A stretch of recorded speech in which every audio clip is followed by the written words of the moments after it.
Hi guys यार, कैसे हैं आप सब लोग। आज इस वीडियो में हमारा जो टॉपिक होने वाला है वो ये होने वाला है कि अपने घर पे एक लो मेंटेनेंस एक्वेरियम को कैसे सेटअप किया जाए।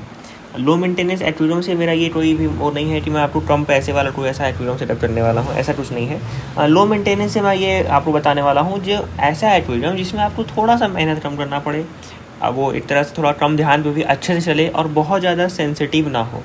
क्योंकि कुछ फिशेस कुछ एक्वेरियम ऐसा होता है जो इतना ज़्यादा सेंसिटिव होता है कि जिसके केयर में अगर आपने थोड़ी सी लापरवाही की तो प्रॉब्लम्स आना शुरू हो जाती हैं।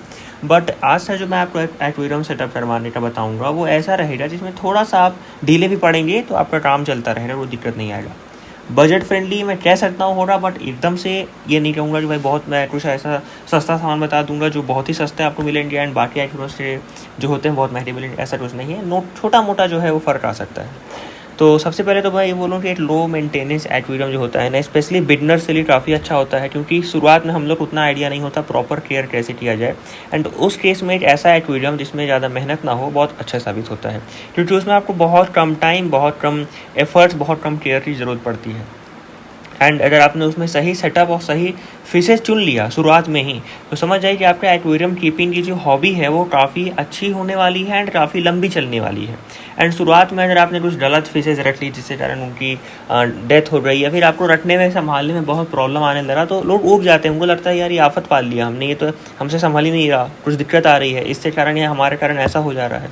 तो उन सब में नए लोगों को काफ़ी प्रॉब्लम आती है। तो अब ज़्यादा समय नहीं लेते हैं, इस टॉपिक पे आगे बढ़ते हैं कि ऐसा क्या क्या चीज़ का हमको ध्यान रखना चाहिए जिससे हमारा जो एक्वेरियम है एक लो मेंटेनेंस एक्वेरियम हो जाए। सबसे पहला आपको एक अच्छा टैंक साइज़ चुन लेना है। अच्छा टैंक साइज़ मतलब है जो शुरुआत में अगर आप एक मीडियम साइज़ टैंक लेते हैं जो 20, 30, 40 लीटर तक का होता है, तो एक अच्छा टैंक साइज़ मैं मानूंगा आपके लिए। एकदम से छोटा टैंक मत लीजिएगा, क्योंकि छोटे टैंकों में बहुत छोटी छोटी गलतियों पर ना बड़े बड़े दिक्कतें आ जाती हैं। एंड शुरुआत में हमको उतना आइडिया नहीं होता तो हम संभाल नहीं पाते, गलती से हमसे कुछ मिस्टेक हो जाता है जिससे कारण बहुत प्रॉब्लम आ जाती है। तो 20-30 लीटर का मिनिमम टैंक साइज़ लीजिएगा, थोड़ा ऊपर भी चल सकता है। दूसरा होता है कि जितना बड़ा आप टैंक लेंगे वो उतना ज़्यादा आपको आसान होगा संभालने के लिए। जी हाँ, ये फैक्ट है। हमें शुरू में लगता है कि छोटा टैंक हम लोग आसानी से संभाल सकते हैं, बट ऐसा नहीं है। जितना बड़ा टैंक रहेगा उसको संभालना उतना आसान रहेगा, क्योंकि उसमें कोई भी जो चेंज आएगा, क्योंकि पानी ज़्यादा होता है तो उसका जो चेंज का असर है ना वो धीरे धीरे दिखता है, छोटे टैंक में बहुत जल्दी दिखता है। तो पहला तो हो गया आपको एक सही टैंक चुन लेना है, मिनिमम 20-30 लीटर, उससे ऊपर आप जाएँ तो और अच्छा है, जितना ऊपर जाइएगा उतना अच्छा रहेगा। अब जब आपने एक अच्छा टैंक चुन लिया है तो दूसरा पॉइंट है एक अच्छा फ़िल्टर चुनना। अब फ़िल्टर से मेन काम अगर आपको नहीं पता तो वो होता है कि वाटर को क्लीन रखना और फ्रीक्वेंट वाटर चेंजेस को थोड़ा सा जो है ना ज़रूरत को कम कर देना, क्योंकि आप जो फ़िल्टर्स होते हैं वो पानी साफ़ करते रहते हैं और जो भी गंदगी होती है उसको फ़िल्टर आउट करते रहते हैं। तो अब एक सूटेबल साइज़ का फ़िल्टर आपको चुन लेना है अपने टैंक के हिसाब से। अब बड़ा टैंक है या छोटा टैंक हो तो मैं आपको नहीं बता सकता, बट जैसा आपका टैंक होगा, जिस साइज़ का टैंक होगा उस हिसाब से फ़िल्टर चुन लीजिएगा।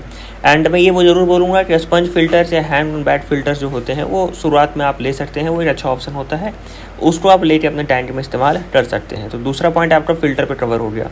थर्ड पॉइंट हो रहा है कि आपने एक टैंक सेटअप कर लिया, उसमें आपने फ़िल्टर लगा लिया, तो भाई साहब अब क्या किया जाए। अब एक अच्छी क्वालिटी की हार्डी फिशेज आपको उसमें डाल देनी है। हार्डी फिशेज मेरा डालने का शुरू में कंसेप्ट ये है भाई कि कोई भी इंसान ऐसा नहीं है जिससे गलतियां नहीं होती हैं। जब आप शुरुआत करेंगे तो आपसे भी कुछ ना कुछ गलती ज़रूर होगी, सबसे होती है। तो अगर आपकी फ़िश बहुत ज़्यादा सेंसिटिव हुई एंड आपने उसमें गलती की तो हो सकता है आपकी फ़िश जो है वो मर जाए या फिर आप उसको संभाल नहीं पाइएगा। तो शुरुआत में ऐसी फिशेज़ रखिए जैसे गप्पीज़, मॉलीज़, प्लेटीज़, जेब्रा डैनियोज़। ये सब फिश क्या होती है ना, थोड़ी सी ज़्यादा मजबूत होती हैं, कुछ गलतियाँ हो भी गई तो सहल लेती हैं, एडजस्ट कर लेती हैं सारे माहौल में। अगर आपने बहुत डेलिकेट फिश रख दिया शुरुआत में ही तो एक गलती एंड उसका काम तमाम हो जाएगा। मैं बिल्कुल ऐसा नहीं चाहता, इसलिए आप इन सब गप्पीज़, मॉलीज़, ये सब टाइप की फिशेज़ लाइएगा। ये सारी फिशेज़ ईजिली मेंटेन हो जाती हैं। अब अगला पॉइंट ये बात किया जाए क्या करना है अपने टैंक में, तो अगर पॉसिबल है, ये पॉइंट ऑप्शनल है बट अगर पॉसिबल है तो लाइव प्लांट्स ज़रूर ऐड कर दीजिए। लाइव प्लांट्स ऐड करने क्या होगा कि आपका जो वाटर है वो बैलेंस रहेगा एंड जो एक्सेस वेस्ट होगा ना उसको ये एब्जॉर्ब कर लेंगी। अब कौन कौन सा हो सकता है, एनोबिया, जावा फर, अमेजॉन सॉल्ट, ये सब जो है एक अच्छे ऑप्शंस हो सकते हैं, आप इसको ला सकते हैं। ये आपको ईजिली अवेलेबल हो जाएंगे एंड मतलब आपके टैंक के लिए एक अच्छा एडिशन हो जाएंगे। क्योंकि होता क्या है शुरुआत में एक लाइव प्लांट जो होता है ना एक प्रोटेक्शन की तरह होते हैं। कुछ भी छोटी मोटी गलतियाँ हो जाती हैं अगर आपके टैंक में पानी चेंज करने में थोड़ा गलती हो गया या आपने ज़्यादा पानी चेंज कर दिया, तो इन सब केसेस में जो लाइव प्लांट्स होते हैं वो असर को, नेगेटिव इफेक्ट्स को कम कर देंगे एंड आपकी गलती को थोड़ा सा एब्जॉर्ब कर लेंगे। दूसरा फ़ायदा होगा कि एल्गी ग्रोथ को और ये कम कर देते हैं, क्योंकि सारा जो पानी का न्यूट्रिशन होगा जो एल्गी ग्रोथ में चला जाता है वो इसको, उस न्यूट्रिशन को प्लांट्स एब्जॉर्ब कर लेते हैं एंड ऑक्सीजन भी प्रोवाइड करते हैं। तो फोर्थ पॉइंट हो गया लाइट, आप में लाइव प्लांट्स ऐड करिए अगर पॉसिबल हो तो।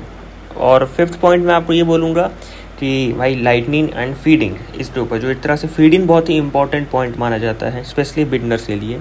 तो लाइटनिंग पे बात किया जाए तो 6 से 8 घंटे की आपको सिंपल एलईडी लाइट लगा देनी है एंड 6 से 8 घंटा आपको उसको यूज़ करना है, ना ज़्यादा ना कम। दोनों केसेस में क्या होगा, आपकी फिशेस की कलर जो होंगी वो फेड होना शुरू हो जाएंगी। बहुत ज़्यादा लाइट दीजिएगा तो भी कलर फेड होगा, बहुत कम लाइट में भी कलर फेड होगा।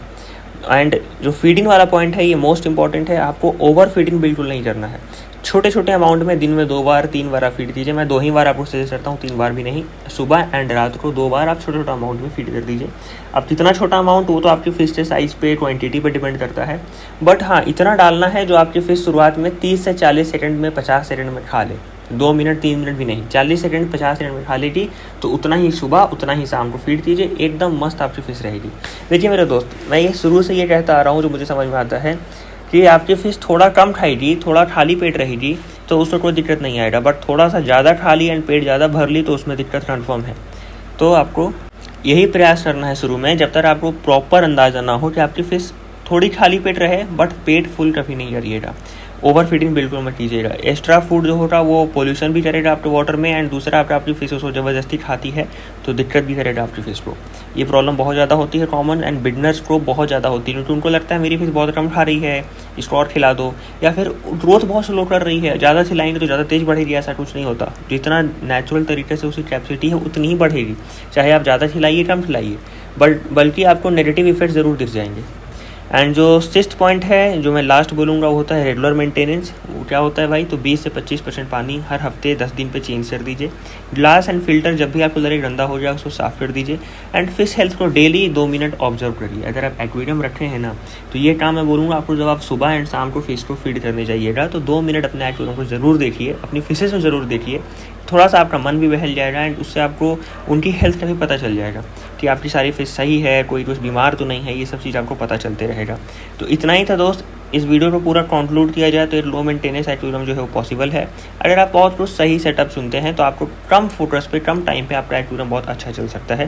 Proper filter, Hardy fish and live plants आप ऐड कर दीजिए और उसमें आपको, अगर आपकी फिश हार्डी है तो मिनिमम केयर पे भी आपका काम चलता रहेगा। इतना ही था इस वीडियो में। मिलते हैं आपसे नए वीडियो में किसी नए टॉपिक के साथ। और अगर आपको वीडियो अच्छी लगी हो तो ज़रूर लाइक करिएगा। कुछ भी आपको लगता है इंप्रूवमेंट की आवश्यकता है तो कमेंट सेक्शन में बताइए, हम लोग को, हम उसमें सुधार करेंगे। एंड चैनल को सब्सक्राइब करते जाइए, क्योंकि आप लोग वीडियोस देखते हैं बट सब्सक्राइब नहीं करते हैं। तो भाई प्लीज़, अगर आपको वीडियो अच्छी लगे तो सब्सक्राइब जरूर करिएगा। मिलते हैं आपसे अगले वीडियो में।